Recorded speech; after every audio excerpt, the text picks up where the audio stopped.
Um, Marco, are you in Is This Known? Yes.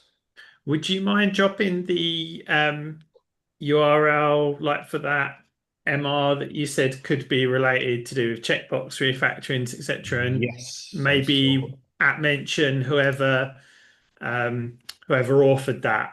I don't know whether it's during their working day or whatever, but Sure can. thank you very much.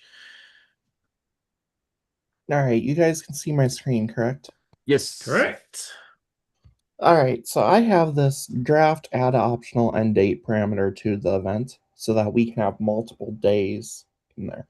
I think we talked about this last week or the week before, Marco and uh, Lee.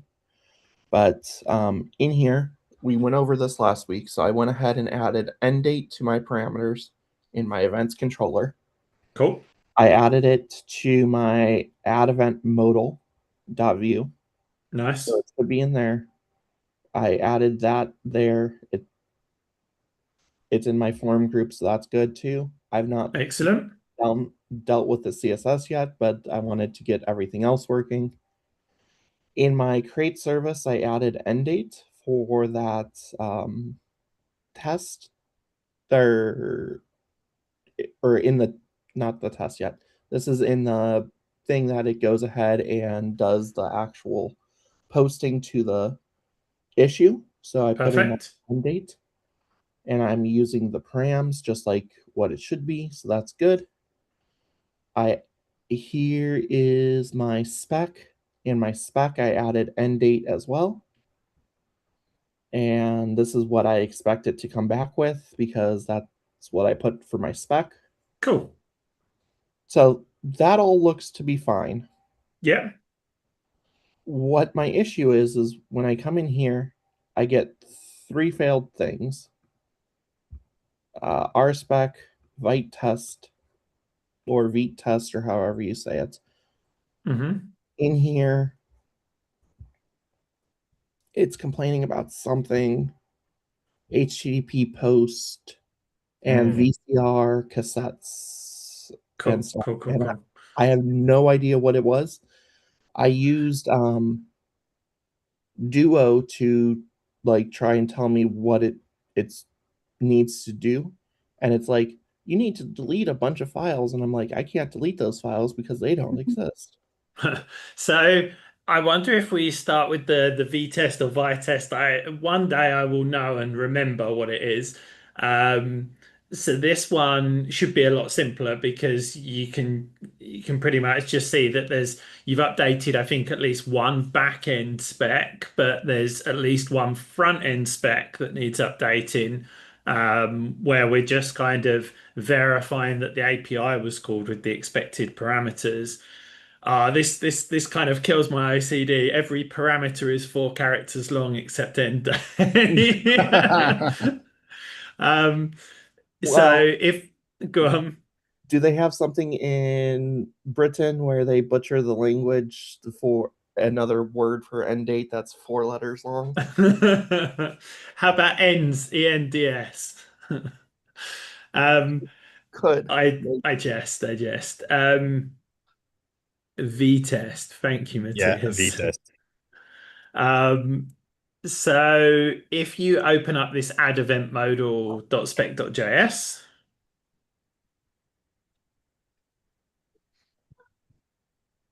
Yeah, that's getting bigger. Um, so it might be nice, first of all, even to just run npm run test and then paste this path in. the full path. Relative. I always do, yeah, relative, but either should work, I think. So we hopefully are getting the same sort of failures as So we it, are in the.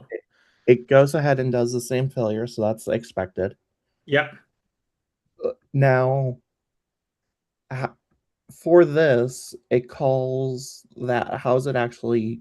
triggering that So if backend? you scroll up just a little bit, I think you can see we find each box, we pop something in it, and then we hit we emit the sort of submit event. So I Mm, think I might have even commented somewhere, not too sure.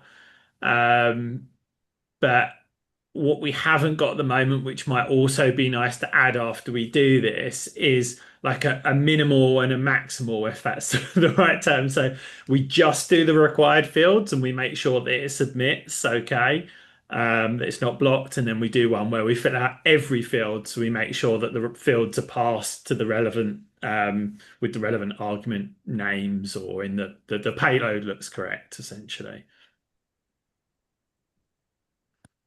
okay. So it's what I was here.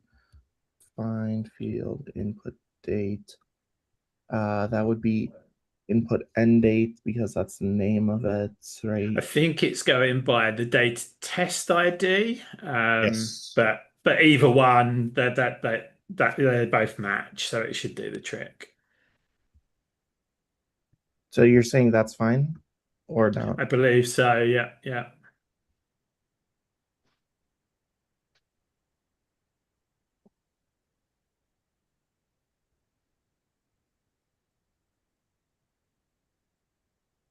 And then I just put that in here. Bingo. It's nice to see Joe working well. Hey, Matthias. I I don't know if suppose. I don't know Go if that's on. Duo or Gemma, one of the two.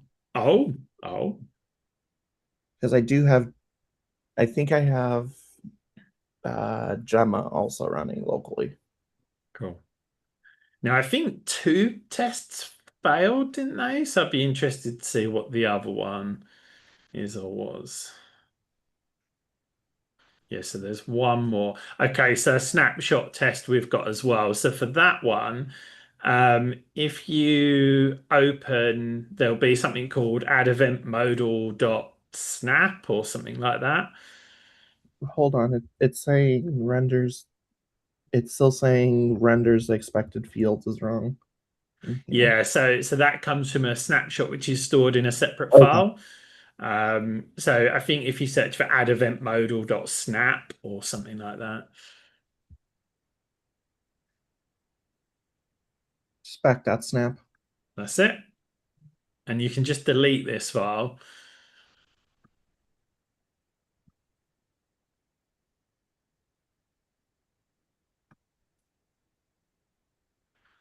And then if you go back in, did you have it on watch or not? You didn't, did you? So you could No, just I turned it off. rerun. You could just rerun the spiff. Yeah. Don't know why it ran the whole suite last time for some reason. I probably hit some weird button. So it's basically recreated that snapshot. So you can click on it now in here to see the diff and what changed and verify that that's what's expected, which looking at it, It it worked. does appear it's your new field that you added. So I'd say that's all good. So I think now you fixed the V test um, tests. Um, so it's just the VCR issue. Okay, let me So push these real quick so that yeah, of course, we do whatever we want. that could be Um, running while we.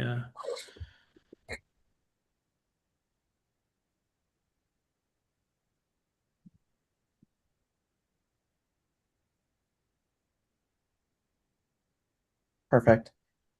All right, cool. So now if we go back to this RSpec one, it's saying Hmm.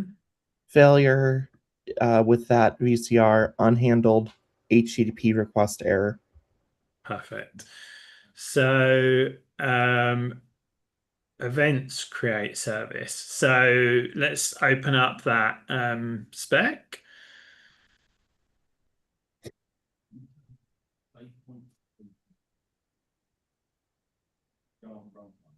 Events create service, that one? Yeah, although I think you've got the actual spec itself is open in the next tab along. That one? What I'm curious about, if you just do a Control F for VCR in this. In fact, I think I can see it at the top there. I think the whole this whole suite is using a single cassette. Sometimes you'll have like a separate cassette for each test, but this one's using that single cassette that you've got open in the other tab, the YAML for the whole thing. So if you go back to that YAML, this is Before we I go, what is a cassette? Because when I was taking a look, yeah. I didn't understand what that No, was. no, no, absolutely. I'll talk that through now because it is an interesting one, and I think I've gone back and forth in my own mind, and I'm sure everyone's probably got a bit of an opinion on this. So you can sort of manually stub and mock API calls, API requests, web requests, whatever you want to call it, um, at multiple layers, if that makes sense. So here we're testing the events create service. So we could stub and mock the service it calls, which then makes HTTP API requests, or we could stub even further down the chain. In this instance, we're actually using VCR, which is a Ruby gem that will basically, when you run a spec, if it tries to do like network communication, network activity, it records that the first time you do it. And then every subsequent time it will replay that cassette. So I really like it because often when you stub and mock, you kind of have an idea of what the data looks like, but you never quite get it right, if that makes sense. You maybe use like, I don't know, a hash with string keys instead of symbol keys, or you use there's always subtle differences. So when I started using it, it was because I really liked the fact that I didn't have to work really hard to find the actual data to create my stub. I was just able to run it, let it do the real thing, and record that, and then use that. So that's kind of what a VCR does and what a cassette is. So if you look at that cassette in the YAML, you'll see that it basically describes that it's listening for a request to a specific endpoint with specific headers, and when it receives that request, it will respond with specific headers and specific body. So the reason that this is kind of failing is because the body of the post does not match, because this only has the start date in, but not the end date. So our options are to update the cassette manually, which is probably easiest. Um, Albeit that the way that it sort of wraps the lines is a bit weird and confusing.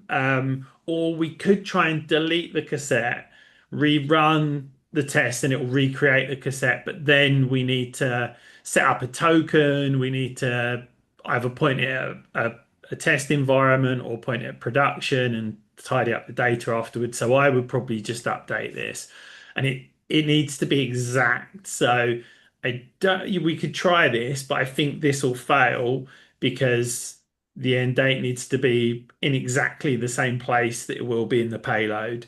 Um, so I imagine after where the date appears, and then you've got the new line character. Oh, that's Well, fun. wait, why why is date not a skate? Should that not be in a? Oh, That's the description. this is to GitLab itself, not to. Exactly. Yes. Yes. That's the part I was missing. Okay. Yeah, so if you look at the URI on line 5, that's the sort of API URL that this is hitting. So how do I rerun this test then? So this would be bundle exec rspec,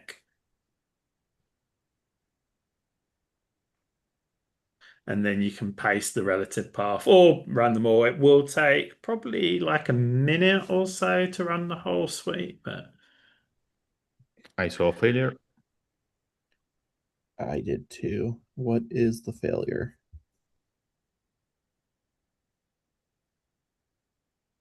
Of course, I couldn't read that in the. I think I know what it is. Can you scroll to the bottom in a bit?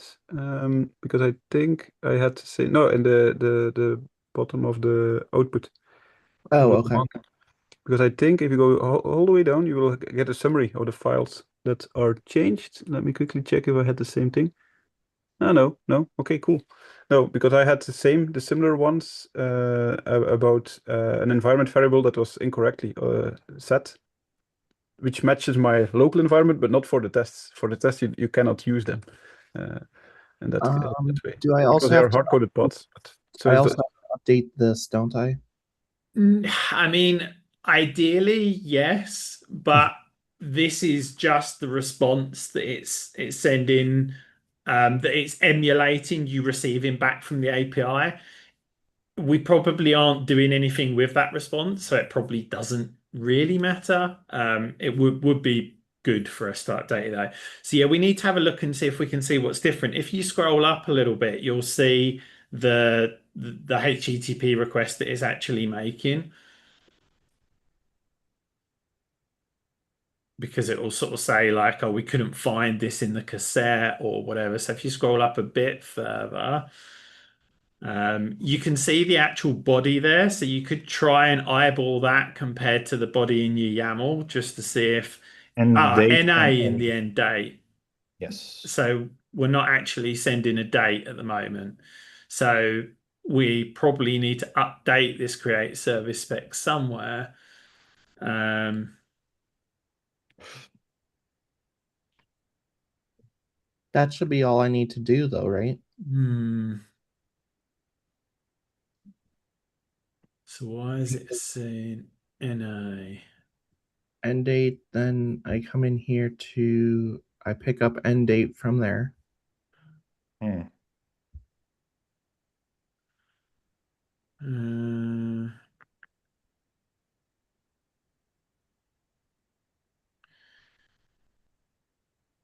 can't you just copy paste that body that it sends? you can, but we want to know why.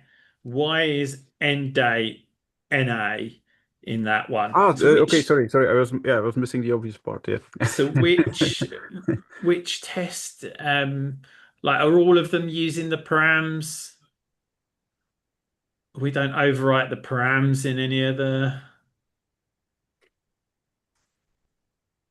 Doesn't look like it, does it? Mhm. I Oh, don't I don't know. like. I don't like that, but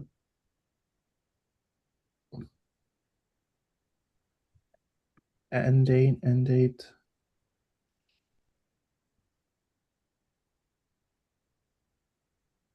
Um, Is it coming from this spec?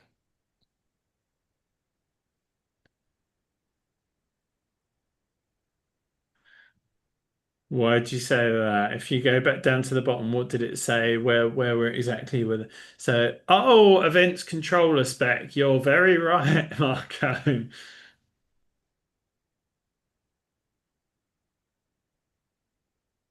How many failures were there before? Did we fix some, right? I have no idea how many there were. There were three different There. pipelines I failed. Event params. Go away. Okay. So then that should fix that then. I think so.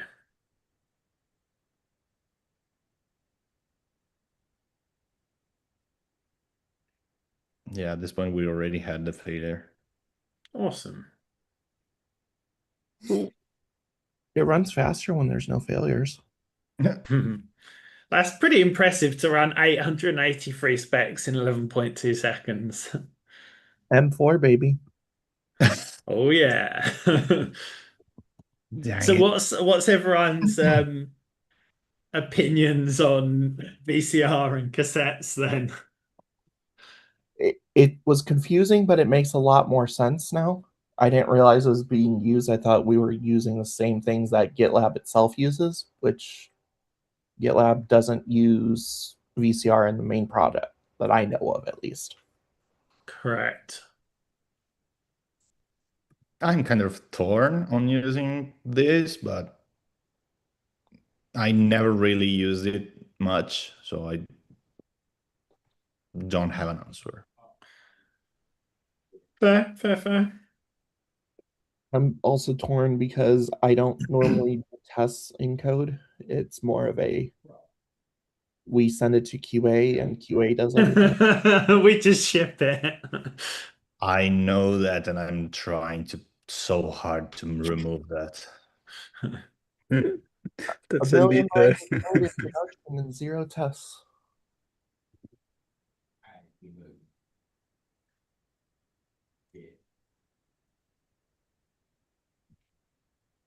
And then we just have to wait for this to run. That code snippet or text snippet that you shared, Matthias, about V-test. I wonder how long they can claim it to be next generation. How do you mean? Oh, sorry, I wasn't. You shared Next generation. Yeah. yeah. Yeah. What's the proper way to pronounce it? Because I am confused on V, that.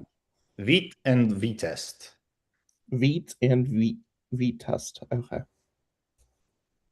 And we need to come up with like what do they call it, like a mnemonic or something to remember because I know that I'll have forgotten that by the end of this call. Well, double E, you have other words that with a double E Yeah. you read it as between. It's the same. Yeah, but it's not double E, is it? It's It's VI. I. That's the problem. Mm.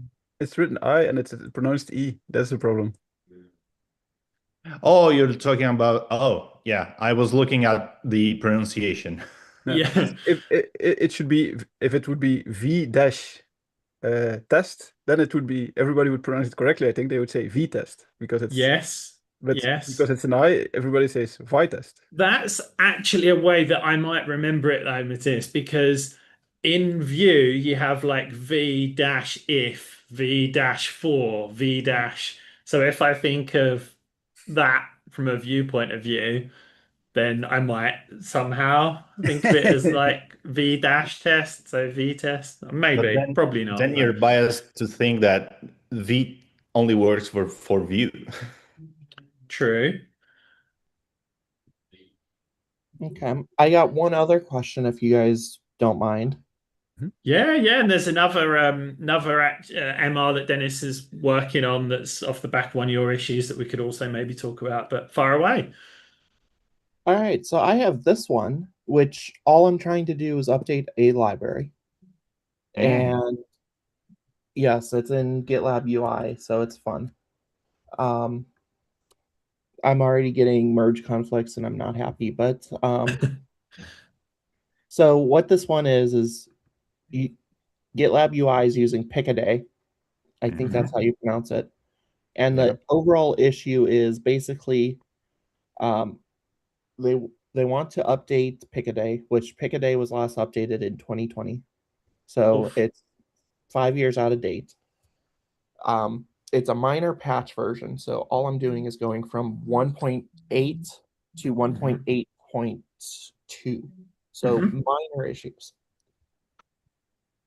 In here, what I did was or it said they added this just because of the issue that I'm trying to close.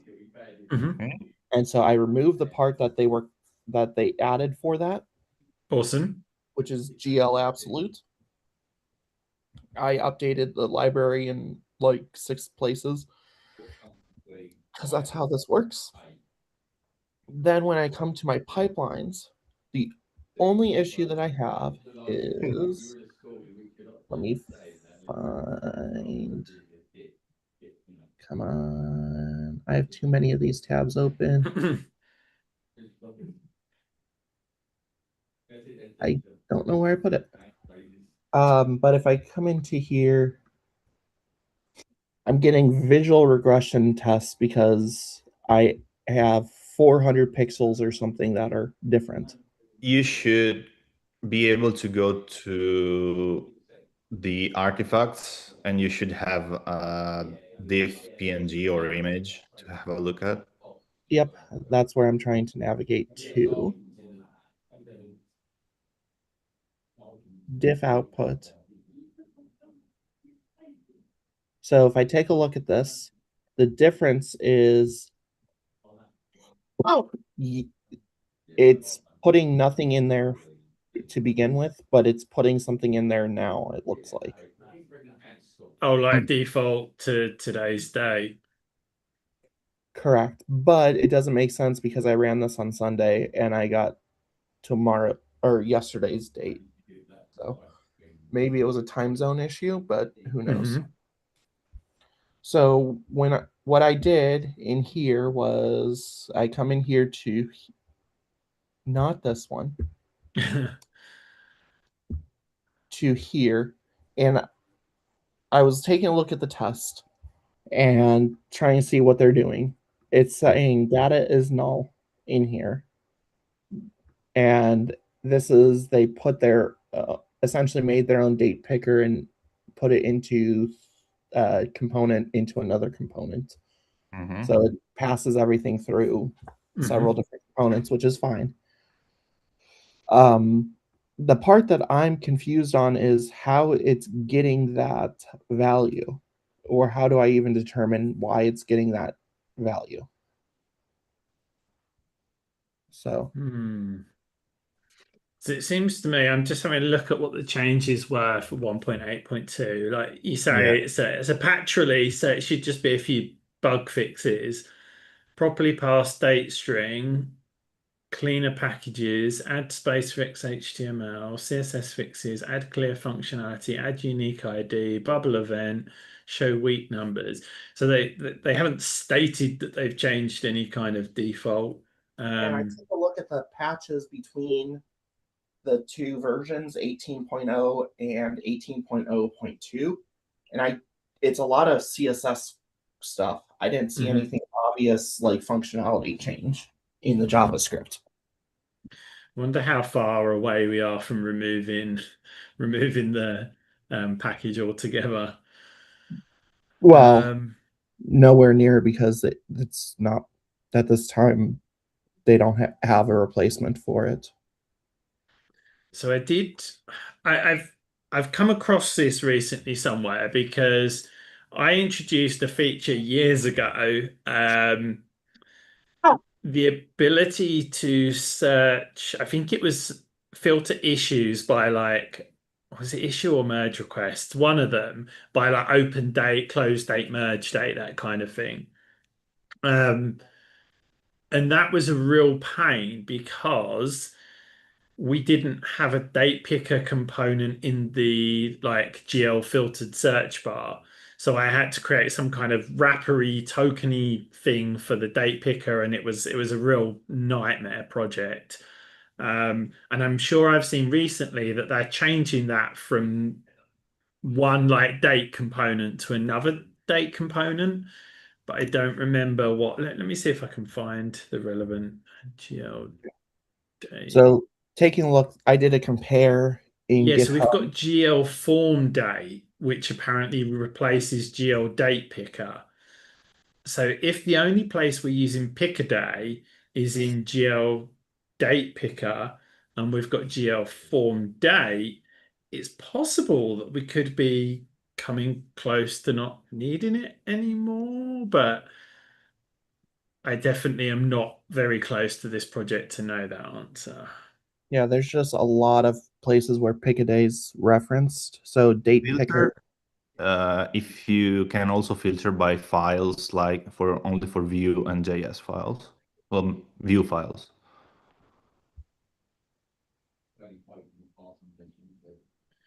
Yeah, JS is too many, but all components will be in Vue files. So date picker and date And and range range date picker, picker. range what are they used by? If you search for date picker again in .view, I guess. I want GL date picker, I think, right? Because that's what it exports as. Yes. Probably yes. Date range, Nothing. filter, filter search. Yeah, but GL date picker is used in GitLab itself. Can But did you if see? that's, yeah, if GL form date has superseded that, um, There, if I had a look at that quite a while ago, and the difference that I remember between the two is that GL form date is using the native date picker from the browser. mhm. So they're not, unless they changed it, it's not really the same. But is that a bad thing? Presumably that's deliberate that we're shifting from like this pick a day custom whatever to use out of the box. Should we see if we can find an issue about GL form date in the GitLab viewer? Again, it might be that we can't get rid of it in a hurry because if GL date pickers used 1,000 times in the GitLab monolith, then it's going to take a long time to remove it, right? Yeah, I found 99 occurrences of that. So 1,000 was a bit of an exaggeration, but Yeah, well, I'm taking a look at issues on GitLab. yeah, hmm. perfect. You could try searching for like, did I say it's called GL form date as well or something like that? Don't know if they both appear, if it says sort of deprecate this or replace this with that or Picadilly is actually deprecated. Yeah, they The yeah, so deprecated the repo. project's archived. It's not Yeah. surprised if it's taken, if there haven't been any releases in 6 years.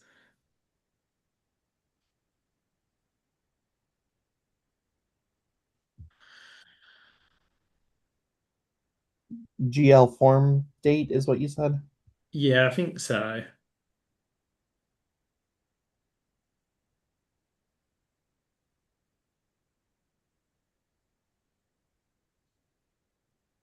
I don't see any issues with GL form date, which is weird. Oh, replace geodate picker with geoform date. That's exactly what we. Oh, so that's an MR. Interesting. The bottom one looks really interesting because that's exactly what we're sort of discussing right now, I think. Hmm. Oh, so this is exactly what I was talking about. Interesting. Yeah, so this is replacing the usage I implemented of GL date picker with GL form date.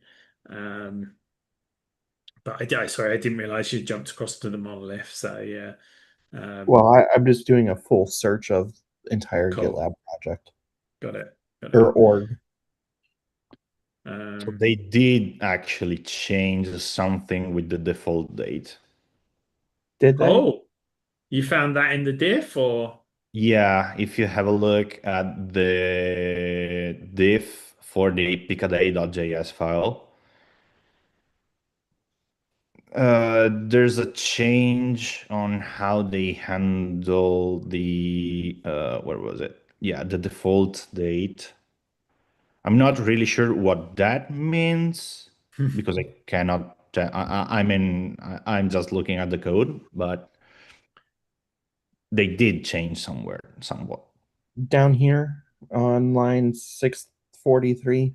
Yes, they switched from that to parse field value, which is a bit different than what it was doing before. Okay, so I would need to pass another parameter in to fix that then, essentially. Uh, Well, if even possible, it may yeah, be that this pass field value, if you pass null in, just sets it to the current date. It's a question of is there a way to force it to null, parse I guess. field value is if you provide a parse function, it uses that. If it has moment.js, it uses that. Otherwise, it always create a new date parsing the field value date. So So, no null seems like it. so then it's always going to put a value in, never going to be a null value. So could we pass the old function in Oh, ops.parse to cause it to use the old behavior? oh, look, could be. I don't know because the thing is that the old way of doing it was only to handle the default date, not every date. Now Uh, that parse field value would be used for every date. yeah. But there's a clear method. So There you is. can set the date to null.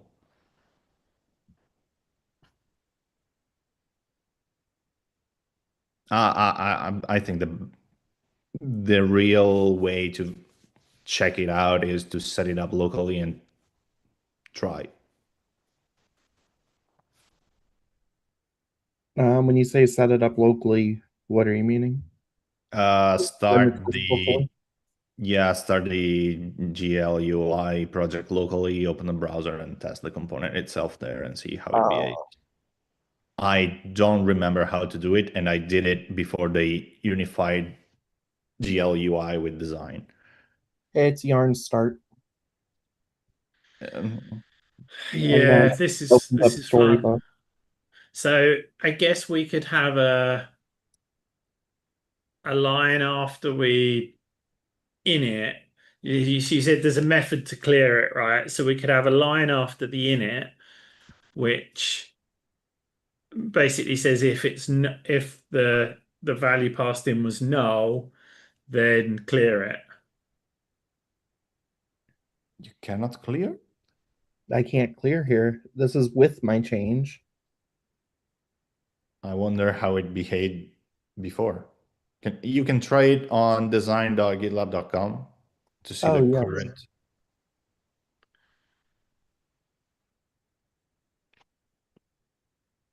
Uh,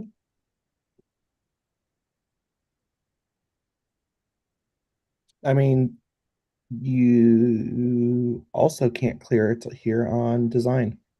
Okay, so that's the same, which is good. So it looks the same to me.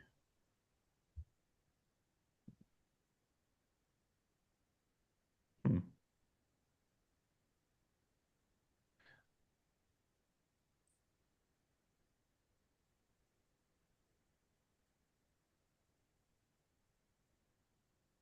That's also interesting that when I hit open in Storybook, it takes me to the production Storybook. That's a whole.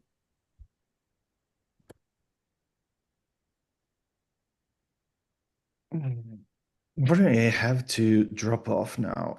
But at least to me, it almost seems like that spec is wrong in the GitLab thing with how this is responding.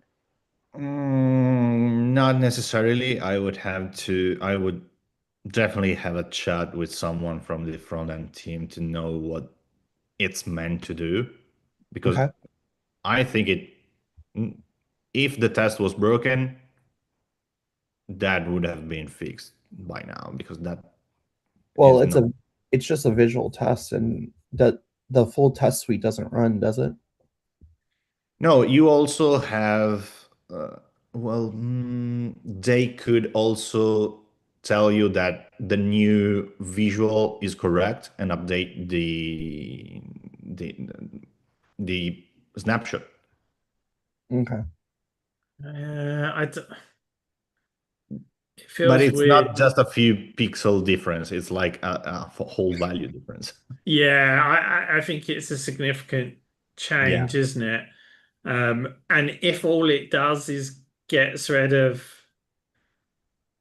well, I don't know. Like I saw the change log, and I know there was a bunch of things, but like part of me wonders is like a version that's 6 years and 2 months old, like much different to a version that's just 6 years old.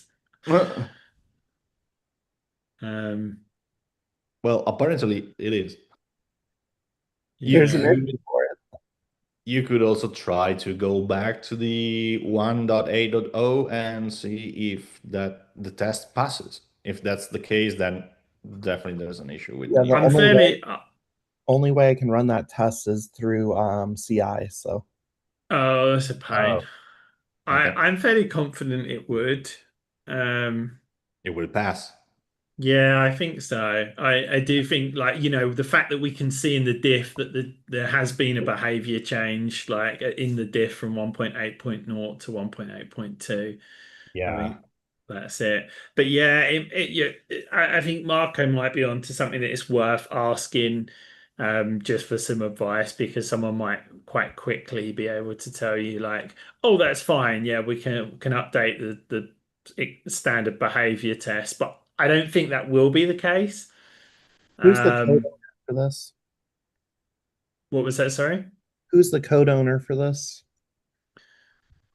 Anyone from the Looks. UX? Yeah, it looks like foundations. Does the foundation still exist?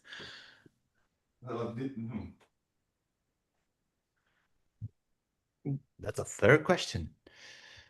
Foundation's design system apparently does.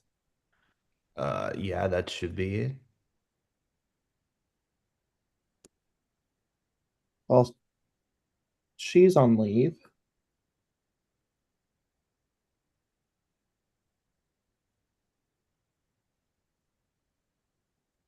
Does it say she's Netherlands?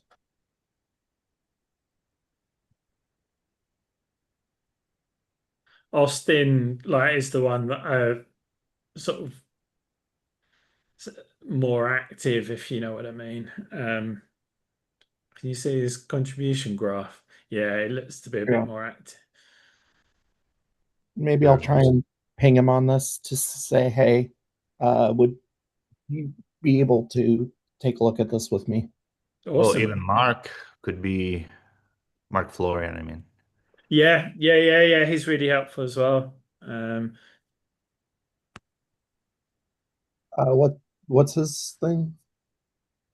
Bu- bu- bu- bu- I feel Mark's like handle is Mark Rian.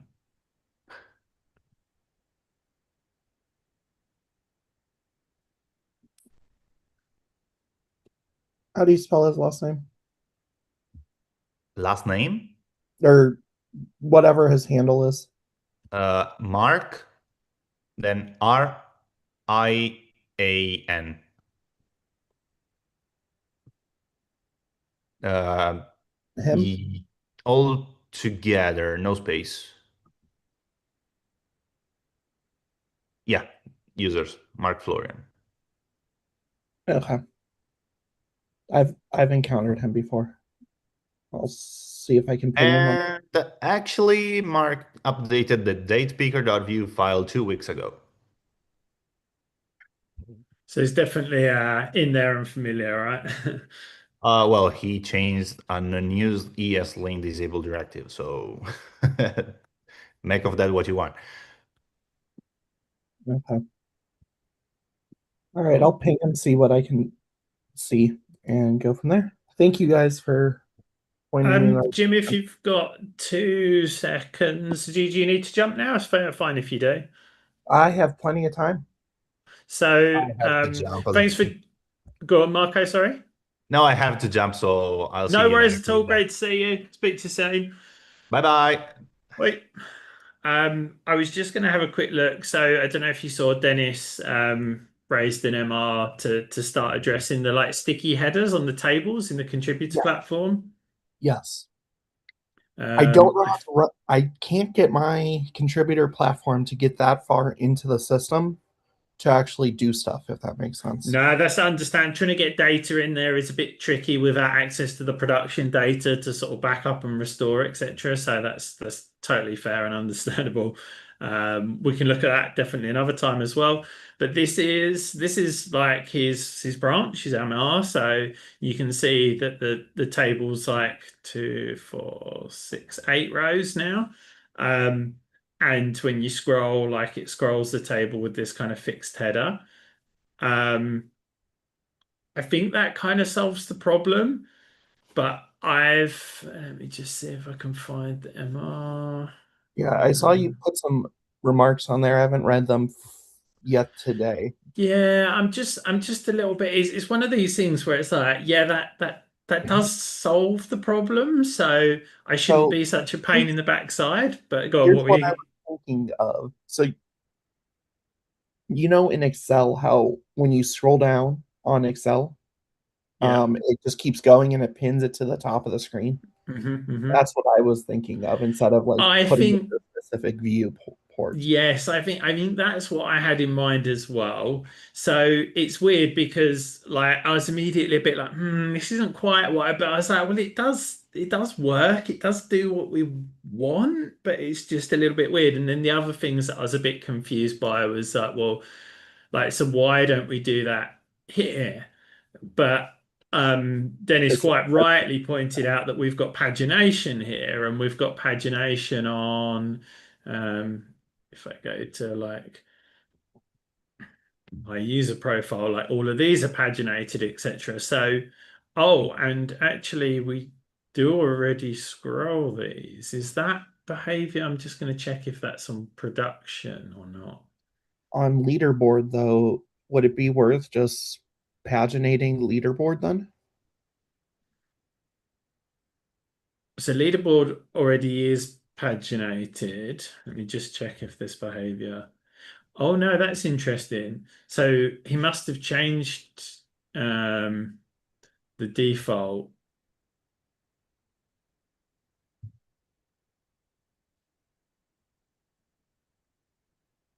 It's not. Sticky header set to false by default. So why is my user profile now scrolling? I'm just going to add that as a note actually. Hold on. He hasn't merged anything, right? Nope. How do I get to my individual user again? So the easiest way is probably click your username in the top corner and go to profile. Okay, that's interesting because it doesn't scroll there, but that's weird. So I'm going to show before and after.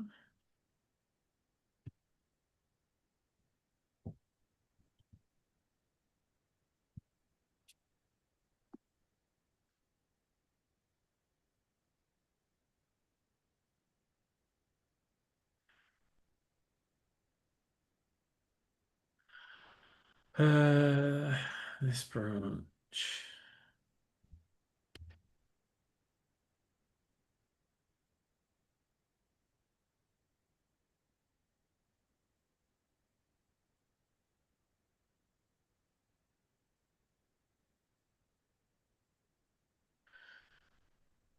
Yeah, so that's kind of where we're at the moment. It's a bit like I'm sort of torn for a number of reasons. So there's a very deliberate reason, I think, why we decided to show like the hackathon leaderboard on a single page, right? We Right. didn't want the pagination. We wanted you to be able to see yourself on that board. Generally speaking, we know that there's a hundred give or take people participating in the hackathon. So we think that it's okay, it's acceptable to just show it on a single page.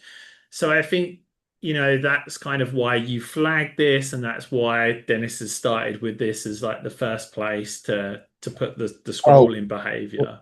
what was happening if you scroll down a little bit on the page, scroll down a little bit more. I was trying to look at I noticed one of the contributors had a really high score on one of them, and I'm like, what is that? Okay. Possible Trying that to figure that my data might just not be new enough, if you know what I mean. Yes, yes. So I think they had it was one of the users that you had flagged after the fact. So I kept scrolling and I think they were just spam commenting on reason or on Okay. discussions or something. Yeah. And I'm like, Um, why is that number so high? And I'm like, why do I have to keep scrolling up and down? So excuse me. The other thing, like, I wonder whether it would be helpful. because I we don't only know. put it for zero, but or we only do it for non-zero numbers, the hover. That might work. Exactly, yeah. Even that might help, but again, it's a really interesting UX kind of discussion, or UI UX, whatever we call it these days. But I honestly don't know the answer, but I'm kind of, yeah, really torn for what this fixes. The other thing that really caught me off guard is when I first like tested it, I didn't think it was working. I thought that my test database only had this number of records. So I Right. just sort of That like, that scroll bar is not noticeable. yeah, I mean, don't get me wrong, you can see it. I think it also might even depend on your browser and configuration settings. I think this scroll bar might even be hidden on certain configs. What So I what would definitely think, happen if you ran this past like Vanessa or someone? yeah, I think that's a good idea, and I think I'd suggested something like this. So yeah, I sort of said I wonder if we can get any feedback from UX. I haven't specifically asked yet, but yeah, maybe I'll drop it in the UX channel now. I think it's one of those, where you probably need to step back and be like, okay, well, what was the problem, or what is the problem now in this issue? Um, you're calling out leaderboards in general, right? But Right, then specifically, it kind of was the hackathon. But I think it's important to consider all tables, right?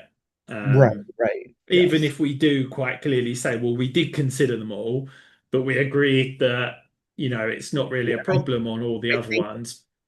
I think if you go back to the issue, I think I called out under the picture that I don't know if this should be default or something. Um, yeah, but it I called out because it's a shared component. It might not make Yeah. sense for all the different tables. But it does need evaluating, right? It's not like, oh, we definitely only want to do it here. Um, it's like, well, let's think about what makes sense. And I said again, it's different on mobile as well. Like obviously the pagination on here is, well, it works on my screen at the moment, but again, even if I just made my screen a little bit smaller, I don't immediately even I've want lost. I don't even want to think about this on mobile. I know that's a valid concern, but yeah, It's this one, isn't it? I'm always amazed by people who actually program on their phone. So yeah, like go to hackathon.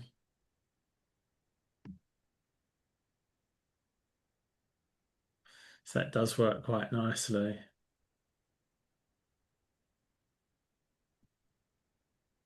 Oh, that's what I was saying there. You can't see any scroll bars, even though it's kind of They obvious it scrolls horizontally, not immediately obvious it scrolls Now what you vertically. can do is you can make it so that the scroll bars always show up like the old ugly version.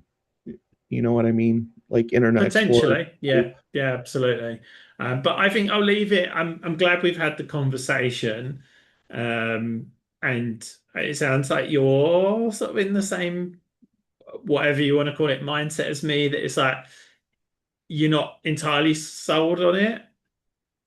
Yeah, that one I agree that's a regression back. It should be more like how the Excel works almost, where it just pins it to the top. So yeah, like so it only stickies where it needs to sticky, and the table will use as much of your screen as it can, right? Right. That's the key, I think. So it's a responsive table. So if my browser's only that big, then it makes sense to limit the table to that size and sticky it like that. But if my browser's this big, then I'd like to see that many rows. And yeah, yeah, I don't know how possible. Um, Yeah, I don't do the fancy UX terms, but yes, I know what you are implying there. I would almost just do bootstrap sticky responsive table header. Yeah, good point.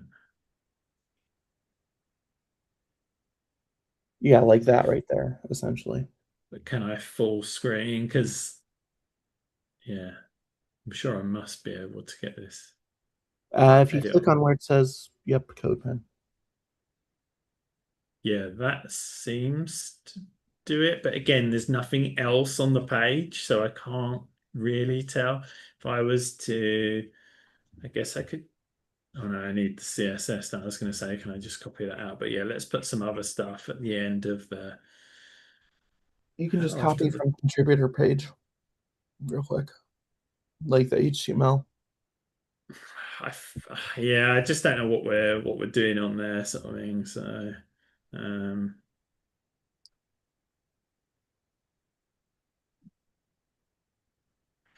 I was just to take like that a bunch of times.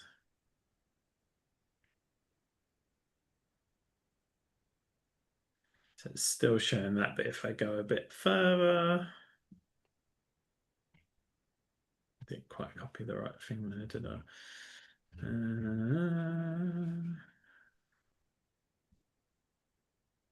Yeah, that looks good. Yeah, that's Um, exactly what I was hoping for. so I wonder how it achieves. It does some Um, fancy CSS,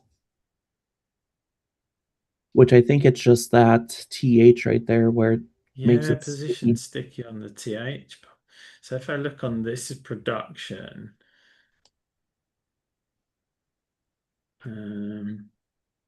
Are we using TH? No, that's TR. Oh yeah, we are TH on there. So if I was to try hacking, oh my brain, oh my brain, styles. Oh, what do I do? TH, TH, TH. So if I was to put sticky in here, can't modify that. Why can't I modify that?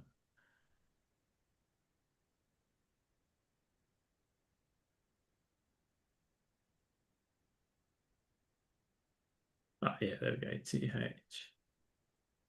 Sticky. That works well. Do you did you put in your you didn't put in your line break? How You do you need mean so? your semicolon after inspectors or no, never mind. I read No, that as the file name wrong. um, there might be some other stuff. Ah, there you go. Top zero.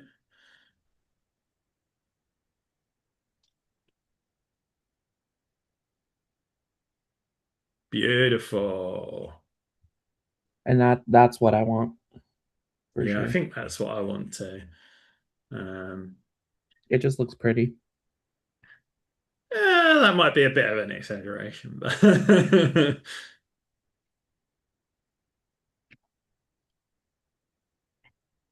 And I thought that sticky that we were talking about, I thought that's what that did, but I guess it doesn't. So exactly, yeah.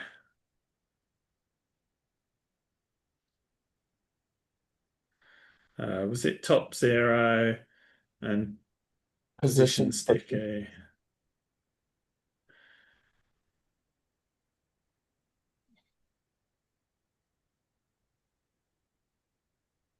It's not class, is it? Select. Oh, no, it is a class, I mean. No, TH. I don't truly understand CSS. Typically, I just ask AI, what should I do? Mhm. Or bug QA to tell me what is the problem. Let's leave it at that. Thanks for looking. Thanks for Cool. joining us always, Jim. Have a great day. That other one, the one that we fixed today, do you want me just to assign that to you? Um, yes. Because Now I I'm think just it's trying to done, but I have to double check. just Just trying to remember because it was quite trivial, so I can have a look. Like again, because of my crazy backlog, it's like, well, if I do it now while it's top of mind, it'll take a few minutes. If I circle back to it, it will take longer. So I could just review it quickly now. Again, don't feel the need to stay on, but if you want to, then I'm supposed to be writing a report, so anything get out of that.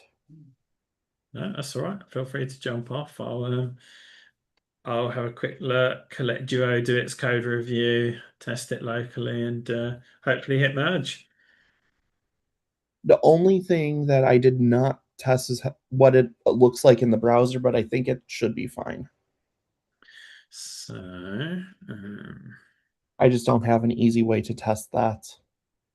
that's fine. So I'm gonna check it out. Pull. And I'm just going to rebuild because sometimes that's not what I wanted to do. If I don't rebuild, sometimes it sort of caches and shows an old version. So we'll do that while we wait. Let's have a quick skim through. So we've added that, makes sense. Tick done. Updated the snap. Yeah, tick done. We fill in and make sure that it gets submitted. We've got the new field. Let's check that it matches the format of the old one. So label is date and end date. That's a little thing that I don't know if we have. I think we don't capitalize the second word, but have we got any? Do you know what No, I mean? Like, you don't have any examples of that. don't, but there might be on another form. Let me have a look on another form. Would it be add bonus points, issue bonus points, modal? Definitely got some other modals. Name, link, yeah, publication date. So we have got a I don't know what we're going to call it, precedent for that. I won't apply that yet because there'll be a spec that will need to be updated at least, if nothing else.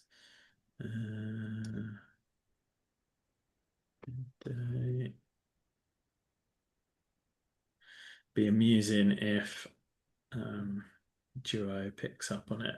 Although I've now done my review, so it might cheat, but it's very good at those little nitpicky things, like typos and stuff. And I don't know. I think we can still keep that as date. I don't think we have to call it start date. So because this is optional, we should also put optional in brackets. We would ordinarily put optional fields at the end, but I agree that it makes sense to keep end date next to start date.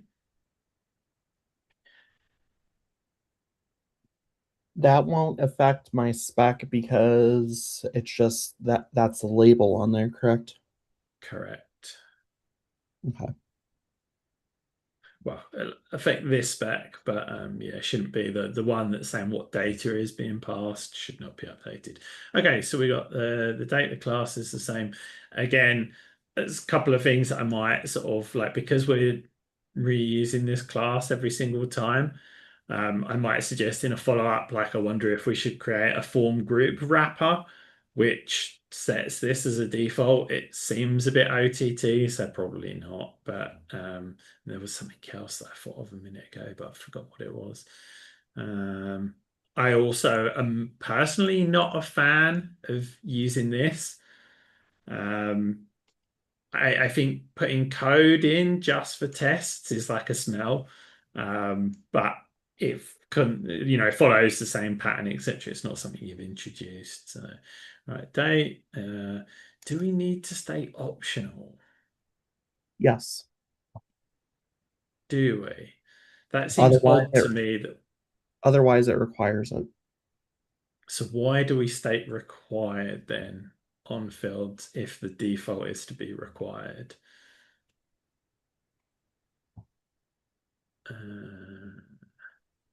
If you know what I mean. No. Like it feels like there should be a default and we should only have to specify when we're deviating from the default. Uh, Whereas here we've explicitly said optional on here, but we've explicitly said required on well, here. go down a little bit. It, uh, you can't see it in here, can you? So this hasn't got an optional prop. This hasn't got an Oh, optional prop. Although it has got ARIA required, which is interesting. And this has as well, this has as well, this has as well. interesting. So I'd be interested to know what if there is a default for ARIA required, and I think we can get rid of the optional false, or sorry, optional. Okay. What I'll do, I'll probably apply these in a second, see if the tests pass, and then I'll probably pull it back down as well, just to make sure. So why am I'm on production. That does not help. Uh,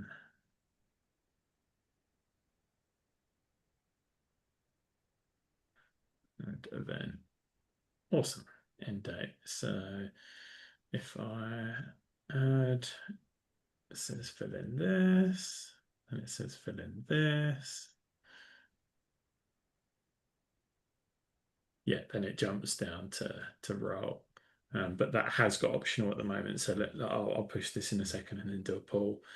So was there anything on here about optional? Disabled false. No. And it doesn't look like it's got the ARIA things being passed either, to be honest. So this has got the ARIA required equals true. Oh yeah, sorry, this is the new one. Yeah, ARIA required equals false.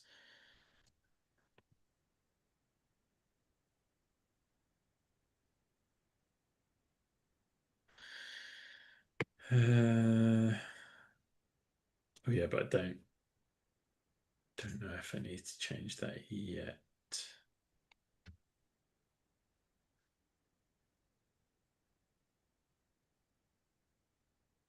See, I would assume that would default, but I'll change it quickly. So end date.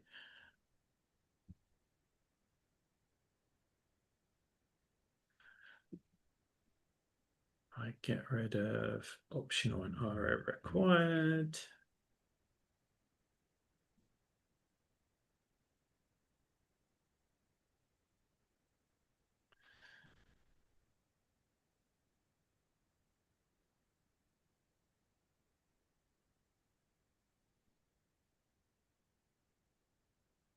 Yeah, so it's still skipping over that. I'm not sure about the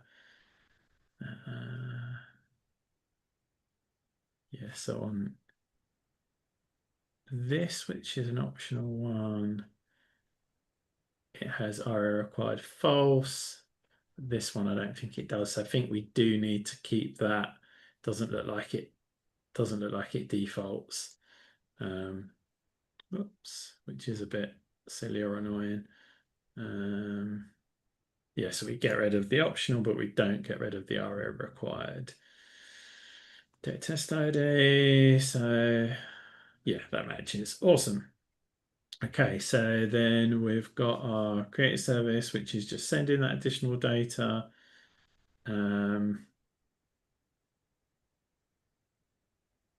It's interesting in the note we put blank. That one we put, sorry, we put a dash. I In didn't that one understand why you put a dash in there because that does not make sense. yeah, weird, isn't it? That one we put nothing at all. And that again did not make sense. I would much rather have something in there Yeah, or just not even put the line in there. yeah, it's a bit weird, isn't it? Like, And if you want me to do a follow up to clean those up, to just yeah, put an that's a A as great well. shout. Let's say we seem to have three different behaviors now for missing or empty. Do you think they should be NA, or what do you think they should be? Um, Because I don't like blank. yeah, I'm not sure. I'm not sure, to be honest. It's nice to know that it is passing through and it's detected that it's empty, if you know what I mean. Mhm. Should agree on something consistent and apply throughout. There will be other content create service. Even the onboarding.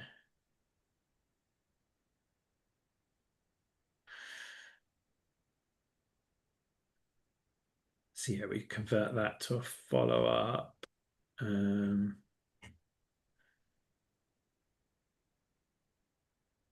So that looks good. That looks good.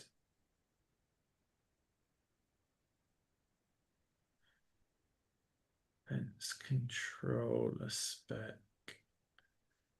This confuses me a little bit. Oh yeah, of course, because we updated the cassette. I was thinking, well, we've updated the params, but we haven't updated anything else. But yeah, it's the cassette that's used, so that's good. That matches that, so that's good. Awesome. Yeah, I think now it's just check in. So all of my, so let's add that suggestion to the batch. I know I'll break something. There's no way doing it all blindly will I work. believe in you. Oh, what's it? This suggested missing date validation to ensure end date is not before the start date. I'm not really fussed about that, to be honest. Like, It's one of those that, yes, it may be valid, but does it really matter? yeah, like if someone wants to add it, fine. But yeah, I'm not too stressed. I'm now going to apply those 4 suggestions. I'm going to do a pull locally. No, hmm, hmm, it failed. Oh, what have I done? What have I done? What lines Because you had overlap? suggestions that overlapped. Yeah, but do I? Where? It's the one right there. This? Scroll up just a little bit. I think those two, I think when you did it, it overlapped because they're basically touching, aren't they? Mm, this is the label for B form group, and this is the optional line. Like they don't look like they overlap to me, to be honest. Um, No, you may be right. I don't know there. Maybe if it doesn't cache stuff.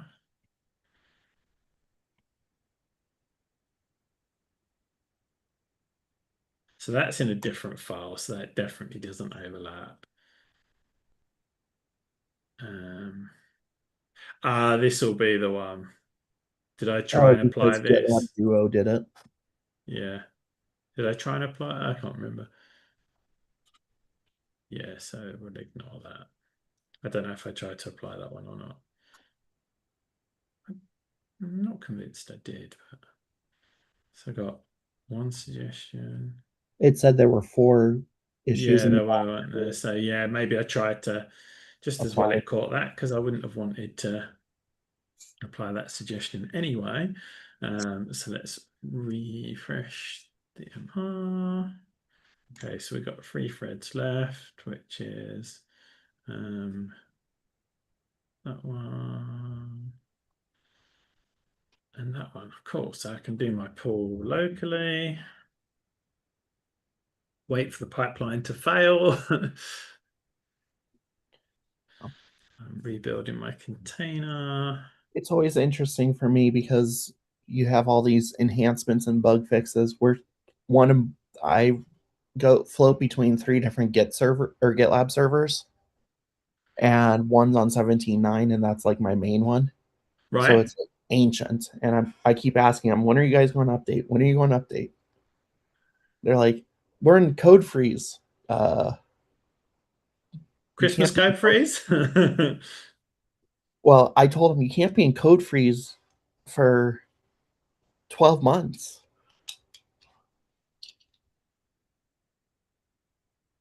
So you get all these fun features like Duo and all that stuff. Yeah, yeah. So at the moment, I've got it commented out. I'm just gonna have a look. Um, what is it? The REST service? Somewhere there's something that prevents it from making the production issue. If it's a dev environment, I'm gonna remove that. Oh, So I know what you're talking create. about. Yes. It's a bit annoying that it's going to create production what's it, but I just want to make sure that it correctly creates the issue without an end date.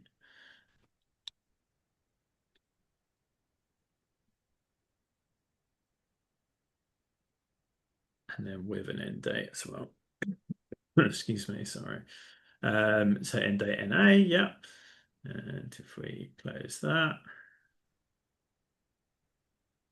and we do another event,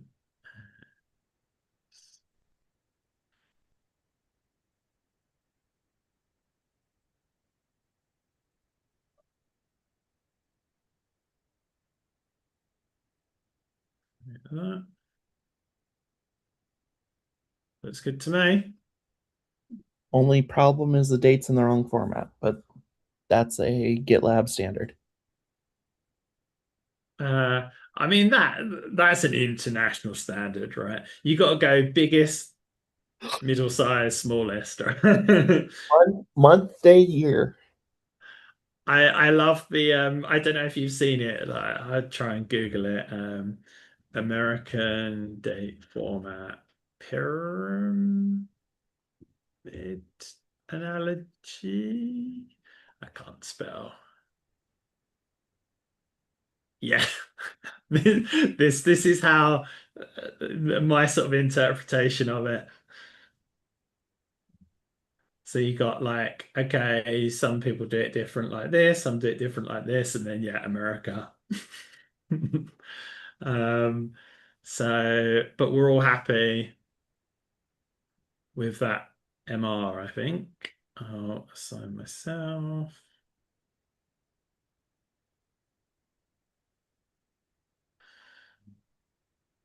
We'll create a follow-up for this. If it makes you feel any better, it's supposed to get to negative 31 degrees tonight. That Fahrenheit. doesn't sound great. Make It's full almost at length. that point where it's the same temperature in both of them.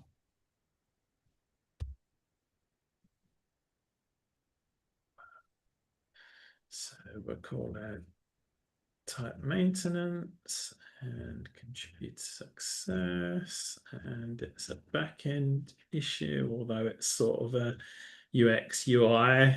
But do you want me to assign I'll this to your Yeah, go ahead and assign it to me. I'll handle that. I'll again? just Don't feel like too pressured. I will Just tag Dennis and Adriana and you in it to see, hey, what do you guys want to do? Because cool, I cool, see sounds good. there's other places where it's Yeah, yeah, three different. absolutely. Yeah, Could even ask Duo as well, see what he says or she says or it says. is Okay, Duo told you is I'd break it. Let's have a look where the difference is in the snapshot. So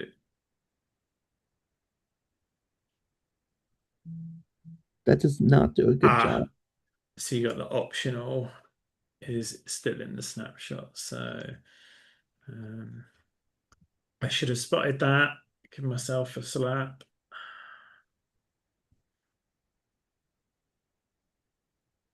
Ooh.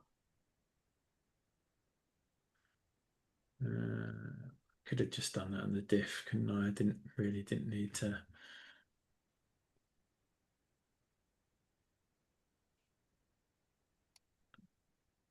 Really didn't need to open it in the web ID. Yeah, beautiful. Oh.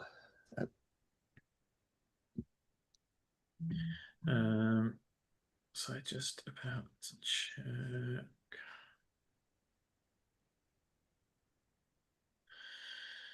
Okay, so all being well. Should have done some screenshots of that, but it's all. Let me do that.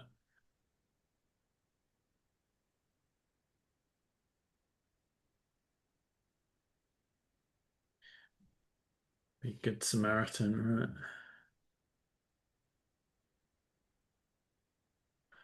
And check it out. It's main. Next week, if I am able to, I will try to work with you to get all that working on my local machine, if that works, so that we at least have a recording of how to set everything up. Yeah, sounds great. Yeah, absolutely. I can't run the old one locally, but if I go to prod,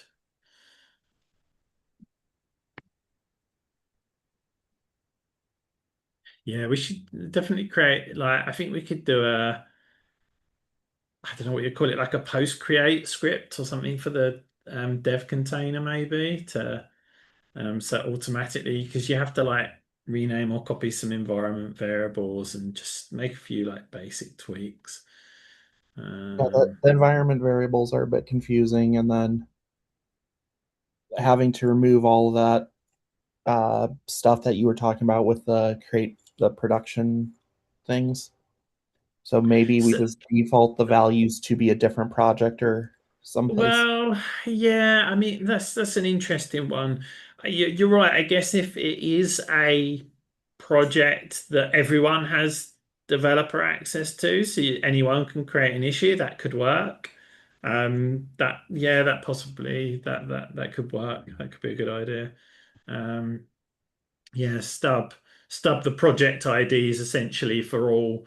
I think there's an events project, a content project, and maybe like an onboarding project or rewards project or something. If we stub those all to some kind of test, like production but test. But then I think we might also default to GDK, so we need to check that as well. So Um, we'll just have set up a bot that automatically closes them after a day. yeah. Yeah, or I mean, if it's test project, it's a bit like, well, who really cares? Do you know what I mean? Um, Well, looking, those issues get picked up in the overall health of GitLab report. yeah, true, true. Okay, so our spec is the only one's left, but it's looking more promising now. So there's an open thread, which is you. I think we're good, so we can approve. It's me just being an absolute narcissist, and he wrote it in middle, change log feature.